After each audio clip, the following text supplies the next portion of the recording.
Hey guys, I'm at my old high school on the rugby field. I didn't play rugby at high school, but I did in Cromwell in 2011. At my high school, I played every sport I could. Played netball, basketball, korfball, soccer, cricket. Just whatever I could get into, I played.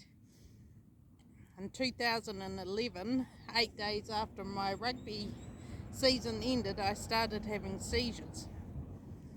My uncle drove all the way from Hokitika all the way down to Cromwell and then to Dunedin A&E to take me to the hospital to get me help for my seizures. I knew what was happening. I knew that from my head knocks as a kid and all through my time as a teenager and growing up through accidents and sports and then going hard for the rugby season, my seizures were caused by all them knocks. It was a warning for my brain to stop being hit. But the neurologist just ignored that, and he just told me my seizures were happening because they happened to women my age. I just turned 30 and I knew that was a crock of shit, but what could I do? I had no help, I had no support. I had to leave my life in Cromwell, the life I loved. I was working full-time as a landscape gardener. I'd just finished my horticulture course, level 4. Just spent a few months completing that and just loving life. I was playing netball, I was playing touch rugby, and I was playing rugby. Getting 3 games of touch rugby on the trot. I busted my ACL.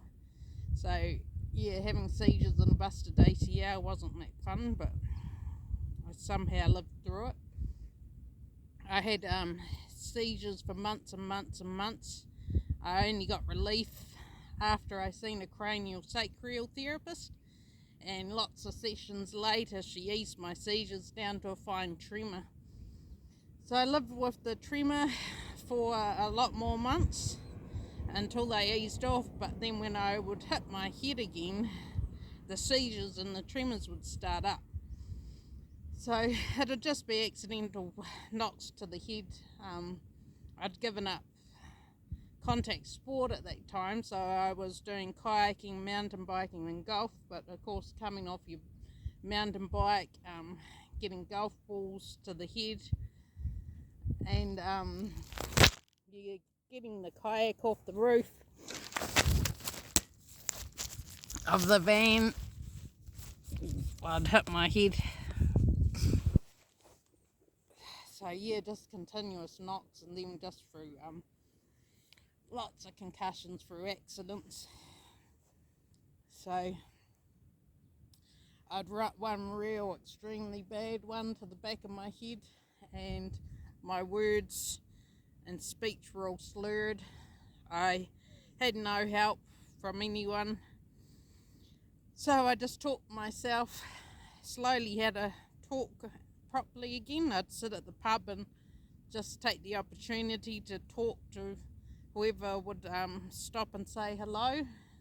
I met a man there who had suffered a major brain injury and had also had to start from the start. He was way worse off than me, but he got there and he gave me the inspiration to keep fighting. So not long after the knock that sent me into slurred speech, I wasn't sleeping properly, and all of a sudden one day 2 people came to my door. I didn't know who they were. They said they were for mental health and they were going to take me away, and I was like hell you are. I wasn't going anywhere. I wasn't leaving my home. I knew what they'd done to my auntie Doreen. They'd put her through absolute hell and misdiagnosed her and nearly ended her life. Never admitted to it. So when the policeman came to take me away, I fought and I put up a hell of a fight. Me and a police officer, a grown man, he struggled to get me in the car. I just lost it. I just lost it completely. I was terrified for my life and I was fighting for my life, so I was doing whatever I could to stop them from taking me. Anyway, when he finally got me in the car and he cuffed my arms and my legs, and they drove me up to Greymouth Hospital, where a heap of them dragged me out of the car, chucked me on the ground, and they all, there's about 6 of them all laid with their knees on top of me, holding me down, and they injected me with something. And my life was, pretty much fucked from that stage on, because I was under the Mental Health Act, and they completely ignored my brain injury, because I had a family member turn against me and say I'd never had a brain injury. She was just saying that I was full-on psychotic and needed to be locked up and drugged. And that family member done that twice. She's no longer my family member, of course. How could you forgive something like that? You can't. The second time she got me locked up, it was even worse. I was getting married and she wanted to stop me from marrying my husband.